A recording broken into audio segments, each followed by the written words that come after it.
ফলতার পুনর্নির্বাচন হয়ে গিয়েছে এবং তারপর আজ ভোট গণনা ইতিমধ্যেই চলছে এবং সেক্ষেত্রে এখনো পর্যন্ত কে কতটা পরিমাণে এগিয়ে রয়েছে অবশ্যই সে বিষয়ে বিস্তারিত জানবো। আমাদের সঙ্গে এই মুহূর্তে সরাসরি রয়েছেন প্রতিনিধি প্রিয়গোপাল মুখোপাধ্যায়। প্রিয়গোপাল, তোমার কাছে যে বিষয়টি জানতে চাইবো এবং অবশ্যই আরো একটি বিষয় জানাবো, কোয়েলও রয়েছেন আমাদের সঙ্গে, অবশ্যই আমি আসবো প্রিয়গোপালের কাছে।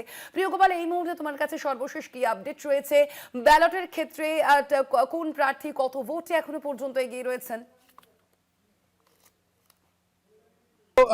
আজ সকাল থেকেই কিন্তু যে ফলতার যে পুনর্নির্বাচন, সেই পুনর্নির্বাচনে কিন্তু গণনা চলছে ডায়মন্ড হারবার মহিলা বিশ্ববিদ্যালয়। এখনো পর্যন্ত যেটা জানা যাচ্ছে যে পোস্টাল ব্যালটে কিন্তু এগিয়ে রয়েছে বিজেপি প্রার্থী দেবাংশু পান্ডা এবং পিছিয়ে রয়েছেন তৃণমূল কংগ্রেস প্রার্থী জাহাঙ্গীর খান। কিন্তু যেটা সব থেকে মূল বিষয় কিন্তু এই যে গণনা কেন্দ্রে কিন্তু আজ সকাল থেকেই প্রার্থী জাহাঙ্গীর খান এবং তৃণমূলের কোনো যে কাউন্টিং এজেন্ট তাদের কিন্তু দেখা যাচ্ছে না। সিপিএম থেকে আরম্ভ করে নির্দল থেকে আরম্ভ করে সব পার্টির কিন্তু কাউন্টিং এজেন্ট এবং প্রার্থীরা থাকলেও কি হবে, সকাল থেকে কিন্তু এই যে জাহাঙ্গীর খানের যারা কাউন্টিং এজেন্ট তাদের কিন্তু দেখা যাচ্ছে না।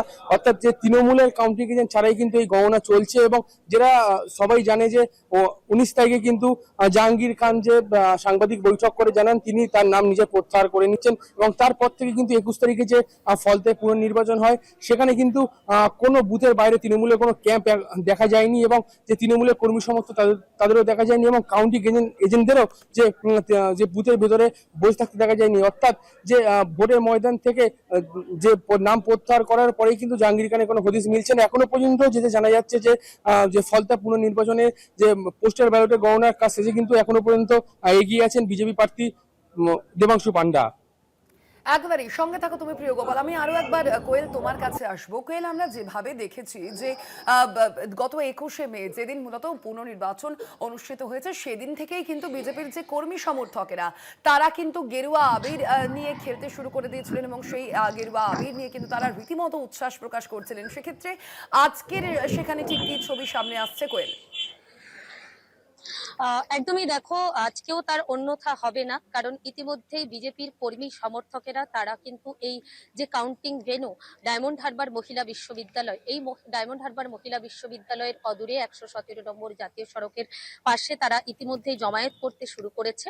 অপেক্ষা 2-3 রাউন্ড গণনার জন্য। 2-3 রাউন্ডের মূল গণনা যখন শুরু হয়ে যাবে এবং ফলাফল ঘোষণা হতে শুরু হবে, কারণ এই যে বিশ্ববিদ্যালয় মহিলা বিশ্ববিদ্যালয়, সেই মহিলা বিশ্ববিদ্যালয়ের কিন্তু চারিদিকে মেন রোডে সেখানে কিন্তু প্রচুর পরিমাণে লাউড স্পিকারের জন্য কিন্তু মাইক লাগানো রয়েছে এবং এখানে অ্যানাউন্স করে প্রত্যেক রাউন্ডের গণনার পর ফলাফল ঘোষণা করা হবে এবং সেই ফলাফলের দিকেই কিন্তু তাকিয়ে রয়েছেন বিজেপি কর্মী সমর্থকেরা। তারা ইতিমধ্যেই কিন্তু বিভিন্ন রকম ঢাক থেকে শুরু করে বাদ্যযন্ত্র নিয়ে এই ডায়মন্ড হারবার মহিলা বিশ্ববিদ্যালয়ের অদূরে তারা জমায়েত করতে শুরু করেছে। আমরা 21 তারিখে দেখেছিলাম পুনর্নির্বাচনের দিন দুপুর পেরোনোর সাথে সাথেই বিজেপি কর্মী সমর্থকরা অগ্রিম জয়োল্লাসে তারা মেতে উঠেছিলেন এবং আজকেও কিন্তু তার কোনো রকম অন্যথা হবে না। তারা প্রত্যেকেই প্রস্তুত রয়েছেন, শুধু একটুখানি সময়ের অপেক্ষা।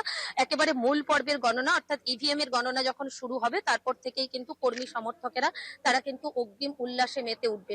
যেমনটা তোমাকে এর আগেও জানিয়েছিলাম যে এই ফলতা বিধানসভা কেন্দ্র অত্যন্ত তাৎপর্যপূর্ণ এবং ডায়মন্ড হারবার মডেল, এই ডায়মন্ড হারবার মডেলকে ভেঙে খান খান করে দেওয়ার জন্য ফলতা বিধানসভা কেন্দ্রে দেবাংশু পণ্ডার জিতে যাওয়াটাই কিন্তু একমাত্র উপায়। কারণ দেবাংশু পণ্ডা যদি জিতে যায় আর জাহাঙ্গীর খান যদি হেরে যায়, অর্থাৎ ফলতা বিধানসভায় যদি তৃণমূলকে হারিয়ে দেওয়া যায়, তাহলে কিন্তু কার্যত ডায়মন্ড হারবার মডেল ভেঙে খান খান হয়ে যাবে। তুমি প্রশ্ন করতে পারো কেন এই কথা উঠছে?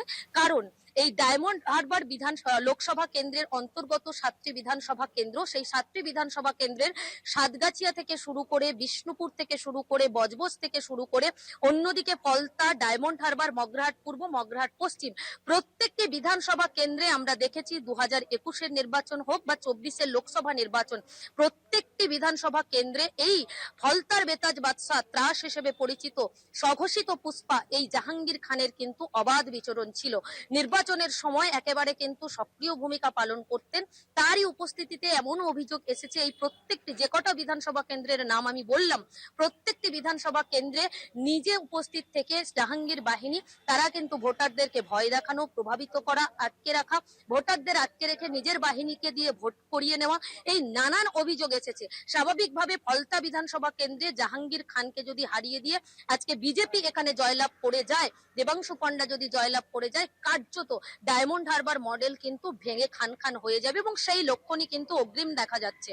এই মুহূর্তে পোস্টাল ব্যালটের গণনা চলছে। ভেতরে আমাদের প্রতিনিধি প্রিয় গোপাল রয়েছে, যেমনটা জানতে পেরেছি একদমই। প্রিয় গোপালের কাছ থেকে যে এখনো পর্যন্ত পোস্টাল ব্যালটের এখনো গণনায় পর্যন্ত বিজেপি বিজেপি প্রার্থী কিন্তু দেবাংশু এগিয়ে পণ্ডা রয়েছে। এগিয়ে অবশ্যই রয়েছে। তোমরা দুজন আমাদের সঙ্গে ছিলে এবং একই সঙ্গে কিন্তু বিভিন্ন তথ্য অবশ্যই আমাদের দিয়েছো। আপাতত ধন্যবাদ তোমাদের দুজনকেই, কোয়েল এবং প্রিয় গোপাল দুজনেই ছিলেন আমাদের সঙ্গে সরাসরি ডায়মন্ড হারবার থেকে।